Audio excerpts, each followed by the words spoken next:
हाय दोस्तों, मैं जवाहर शर्मा। आइए चर्चा करते हैं एक महत्वपूर्ण टॉपिक पर। पूरा देश में चर्चा है भारत के राष्ट्रपति चुनाव की। आइए मैं आपको समझाता हूं राष्ट्रपति का पद क्या होता है, राष्ट्रपति का चुनाव कैसे होता है, राष्ट्रपति का काम क्या होता है और आखिरकार भारत में राष्ट्रपति का चुनाव इतना अहम क्यों माना जाता है।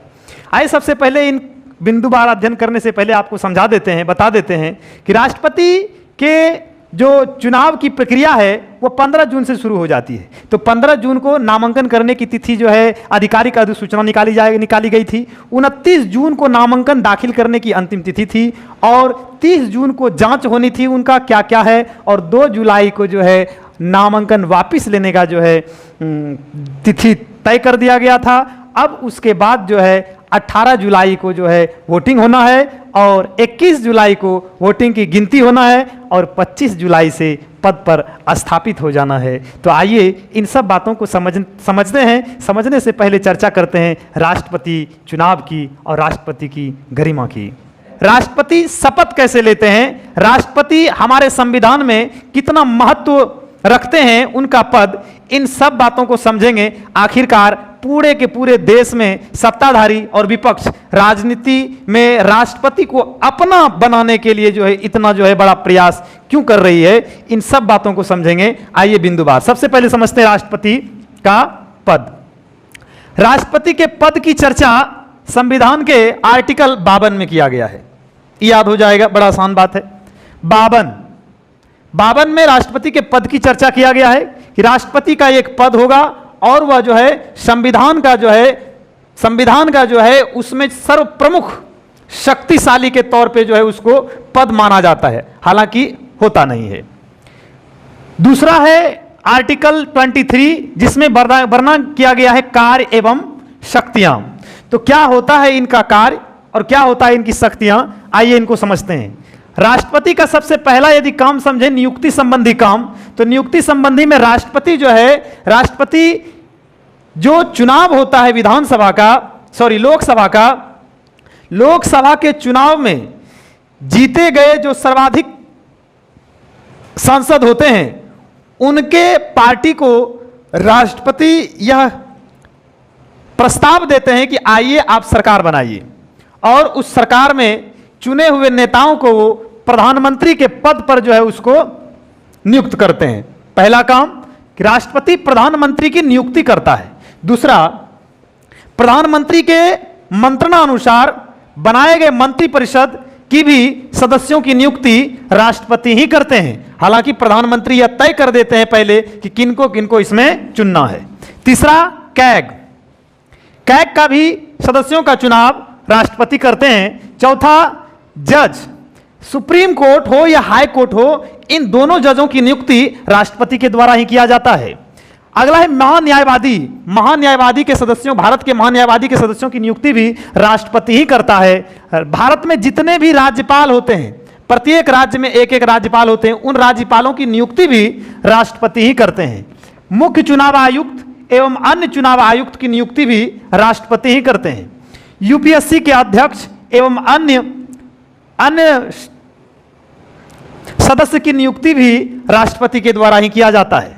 भाषा आयोग के सदस्य की नियुक्ति भी राष्ट्रपति के द्वारा ही किया जाता है। माइनॉरिटी मतलब अल्पसंख्यक आयोग के सदस्यों की नियुक्ति भी राष्ट्रपति के द्वारा ही किया जाता है।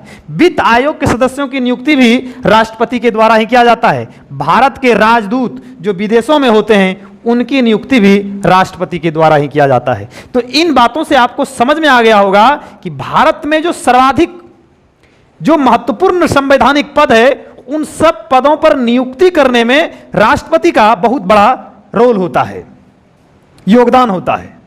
दूसरा है, और इसका काम है क्या यह संसद को एक साथ बुला सकते हैं बैठक के लिए, चाहे वो लोकसभा का हो या राज्यसभा को। संसद को एक साथ भंग कर सकते हैं। कोई भी कानून पास होंगे उन सब कानूनों को पास करने की अंतिम जिम्मेदारी राष्ट्रपति की है। जब तक सिग्नेचर नहीं करेंगे तब तक जो है कानून पास नहीं होगा। हालांकि यहां पर एक बात समझने वाली बात है। क्या बात है कि राष्ट्रपति कभी कभी जो है ना गुस्सा जाते हैं। तो गुस्सा जाने का कारण क्या होता है, कभी कभी बोलता है नहीं ये कानून जो है हम पास नहीं करेंगे। तो ऐसा बात यदि जब हो कि वह जो है ऐसा सब कानून को पास नहीं करना चाहता है तो वह कभी कभी रोक देते हैं कि नहीं हम जो है सिग्नेचर नहीं करेंगे। लेकिन संविधान में संशोधन करके जो है यह बात तय कर दिया गया कि यदि राष्ट्रपति चाहे सिग्नेचर नहीं करे एक बार तो वह लौटा सकता है कि आप सिग्नेचर नहीं करने चलिए, वो आप जो है दे दिए कि आप देखिए एक बार सांसदों को सौंप दिए कि आप एक बार इस पर पुनर्विचार कीजिए। लेकिन यदि उस पर पुनर्विचार किए बिना बगैर ही यदि फिर से राष्ट्रपति के पास यदि उसी कानून को भेज दिया जाए तो राष्ट्रपति फिर भी यदि लौटा देता है तो उस कानून को पास ही समझा जाता है कि वह कानून पास हो गया। तो इस जगह थोड़ा सा राष्ट्रपति की ताकत जो है कमजोर पड़ जाती है। अगला है निम्न वित्त पास कराना हो। निम्न वित्त पास कराने में भी राष्ट्रपति ही महत्वपूर्ण भूमिका निभाते हैं। नए क्षेत्र या राज्य का गठन करना हो, नाम बदलना हो, इन सब चीजों का अंतिम फैसला, अंतिम निर्णय राष्ट्रपति के होते हैं। हालांकि इस जगह एक और बात समझने का है कि नए राज्यों का गठन या नए राज्यों का जो बात है यह आर्टिकल 4 में लिखा गया है। आर्टिकल 4 में, संविधान के आर्टिकल 4 में इस बात का वर्णन किया गया है। उसमें लिखा गया है कि नए राज्य का गठन या नए किसी चीजों का तोड़ना है, किसी को जोड़ना है, 2 राज्यों को मिला के 1 राज्य करना है, 1 राज्यों को 4 राज्यों में बांटना है, ऐसे सब काम कर सकते हैं। इन सब कामों को करने के लिए क्या चाहिए? बस लोकसभा और राज्यसभा में 2/3 भाग सदस्यों का जो है अनुमोदन उसमें पास यदि हो गया, इतने लोग यदि उनके पक्ष में आ गया लोकसभा और राज्यसभा के सदस्य, तो वह क्षेत्र का नाम बदल जाएगा और उसका यदि वो तोड़ना चाहे टूट जाएगा, जुटना चाहे तो जुट जाएगा। और इसके लिए जो है उसको किसी और संवैधानिक सुधार या संवैधानिक संशोधन की आवश्यकता नहीं पड़ती है। यह सामान्य संशोधन के अंतर्गत आता है। और लेकिन यह सब हो जाने के बाद अंतिम फैसला राष्ट्रपति का। अगला है आपातकाल। आपातकाल का चर्चा संविधान के भाग 18 में किया गया है। आपातकाल 3 प्रकार के होते हैं। आपातकाल 3 प्रकार के होते हैं। एक होता है जब विदेशी आक्रमण कर दे देश पर, युद्ध की हालात बन जाए, स्थिति हो जाए, तो उस समय में आर्टिकल 352 के तहत राष्ट्रपति देश में आपातकाल की घोषणा कर सकता है। दूसरा आपातकाल करेगा क्या? जब देखेगा कि लॉ यानी संविधान में जो नियम कानून बनाए गए हैं उन नियम कानूनों की यदि सही से पहल नहीं हो पा रही है और देश या राज्य में अराजकता फैल रही है, तो उस समय संवैधानिक कानूनों की हत्या होते देख उस समय आर्टिकल 356 के तहत वो आपातकाल लगा सकते हैं। एक है वित्त आपात। वित्त आपात का आर्टिकल 360 में वर्णन है। वित्त आपात, यह वित्त आपात अधिकतर 2 माह तक लग सकता है, इससे ज्यादा नहीं लग सकता है। जैसा कि आप अभी आज डेट यदि आप पूछें तो आज 9 तारीख 7/2022 है। आज अभी कुछ देर पहले, ये रात में वीडियो में बना रहा हूं, अभी कुछ देर पहले, आज से कुछ घंटों पहले श्रीलंका में राष्ट्रपति भवन पर जो है लोगों ने हमला बोल दिया है। बस ये इस कारण है कि वहां सब चीज जो है कंट्रोल से बाहर हो गया है, सबका महंगाई हाई हो गया है, ऊंचा हो गया है। इस बात को रोकने के लिए वहां की सरकार ने जब उचित कदम नहीं उठाया तो लोग इतना आक्रोशित हो गए कि राष्ट्रपति भवन पर ही हमला कर दिए हैं। तो ये सब वित्तीय आपात कहलाते हैं। तो ये वित्तीय आपात। और आर्टिकल 143 के तहत हाई कोर्ट से सार्वजनिक प्रश्नों पर परामर्श ले सकते हैं। जैसे यदि राज्य में या किसी क्षेत्र में लोगों की मत अलग हो रही है, नियम कानून को बदलने के लिए जरूरत समझा जा रहा है, ऐसे सब विषयों पर वह आर्टिकल 123 के तहत 143 के तहत हाई कोर्ट से जो है, हाई कोर्ट के न्यायालय से जो है, न्यायाधीश से जो है परामर्श ले सकता है क्या करना है। अगला है जो सर्वाधिक महत्वपूर्ण बात है कि वह फांसी पर भी रोक लगा सकता है। यदि किसी व्यक्ति को फांसी लग गया है तो चाहे यदि राष्ट्रपति तो उन फांसी को टाल सकता है, उनको उम्र कैद में बदल सकता है, या तो फिर उनके ऊपर कुछ जुर्माना लगा करके जो है उनको छोड़ा जा सकता है। यह राष्ट्रपति की कार्य एवं शक्तियां थी जो कि उम्मीद करते हैं आपको समझ में आ गया होगा। अब है निर्वाचन। आइए निर्वाचन को समझते हैं। निर्वाचन का वर्णन आर्टिकल 54 में किया गया है। क्या होता है निर्वाचन? निर्वाचन में बताया गया कि कौन कौन राष्ट्रपति को वोट देगा, राष्ट्रपति को कौन कौन चुनेगा। तो इसके चुनने के लिए जो बताया गया जो क्षेत्र है वो है कि इसको लोकसभा के सदस्य चुन सकता है, इसको राज्यसभा के सदस्य चुन सकता है, और जो है लोकसभा, राज्यसभा और इसके अतिरिक्त इसको जो है विधानसभा के सदस्य चुन सकता है। और आपके मन में आ रहा होगा कि राष्ट्रपति को विधानसभा चुन सकता है तो विधान परिषद क्यों नहीं चुन सकता है? तो आपका यहां पर क्वेश्चन जायज है कि विधान परिषद के क्यों नहीं चुन रहा। आइए समझिए इन बातों को। विधान परिषद के लोग राष्ट्रपति के चुनाव में इसलिए हिस्सा नहीं लेते क्योंकि राष्ट्रपति का चुनाव जो होगा वो चुने हुए प्रतिनिधियों के द्वारा होगा, जबकि विधान परिषद के सदस्यों का चुनाव प्रत्यक्ष निर्वाचन प्रणाली के तहत नहीं होता है, चुनाव प्रक्रिया के द्वारा नहीं होता है। इस वजह से इनको वोट डालने का अधिकार राष्ट्रपति के चुनाव में नहीं है।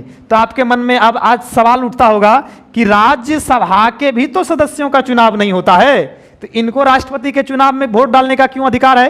क्वेश्चन जायज है। संविधान में लिखा गया है कि राज्यसभा के सदस्य जो होते हैं वो ऐसे सदस्य होते हैं जो राज्यों का प्रतिनिधित्व केंद्र में करते हैं, राज्य का प्रतिनिधित्व माना जाता है, इसलिए इनको राष्ट्रपति के चुनाव में वोट डालने का अधिकार है। लोकसभा, राज्यसभा, लोकसभा का टोटल जो सीट है अपने भारत में वो है 552 टोटल सीट। 552 में जो है 7 सीट ऐसा है जिसको कि रिजर्व करके रखा गया है, भविष्य में उसको काम में लाना है। तो 7 घटा देने के बाद कितना होता है? 545। 545 में 2 सीट ऐसा है जो कि जो ये 2 सीट जो है ये जो है अंग्रेजी का और भारत के मिश्रण है, मतलब ये एंग्लो इंडियन वाला सीट है, इसलिए इसको 2 को भी हटा दिया जाए, इसको वोट डालने का अधिकार नहीं है। हालांकि संविधान संशोधन करके इस 2 को हटा ही दिया गया है, खत्म हो गया, इसका ही नहीं। तो हो जाएगा 543। इन 543 जो लोकसभा का टोटल सीट हुआ, इन 543 को जो है वोट डालने का अधिकार प्राप्त है। अब आइए राज्यसभा। राज्यसभा का टोटल सीट है हमारे यहां 245। 245 में जो है 12 ऐसे सदस्य होते हैं जिसको मनोनीत किया जाते हैं, जो कला, विज्ञान और साहित्यिक या पत्रकारिता जगत से जो है चुने जाते हैं। इनको भी जो है वोट डालने का अधिकार नहीं है क्योंकि इसको राष्ट्रपति खुद मनोनीत करते हैं, इसलिए इसको हटा दिया जाए। तो कितना हो जाएगा? 3-3-2 मतलब 233 लोग। और विधानसभा की बात करें तो टोटल विधानसभा सीटों की संख्या 4120 है, मतलब 4120 सीट ऐसा है, पूरे भारत की बता रहे हैं विधानसभा का सीट। सर्वाधिक विधानसभा का सीट यूपी में है, 403। बिहार का तो आपको मालूम ही है 272। 272 सीट है बिहार में। इन सब राज्यों के विधान सभा के सीटों को मिलाने के बाद होता है 4120 सीट। इन्हीं सब लोगों का जो है वोट जो है दिया जाता है। आइए अब समझाते हैं आपको आर्टिकल 55 में क्या लिखा है। आर्टिकल 55 में लिखा है निर्वाचन की रीति। इनको वोट कैसे कैसे डाला जाता है, इनका चुनाव कैसे होगा, राष्ट्रपति के चुनाव की प्रक्रियाएं जो होती है किन नियम के तहत होती है, और राष्ट्रपति के जो चुनाव के जो वोट देते हैं वो किस प्रकार से वोट देते हैं, इसकी गिनती कैसे होती है, इन सब बातों की चर्चा जो है हम करेंगे नेक्स्ट वीडियो में। आपको देखने के लिए धन्यवाद।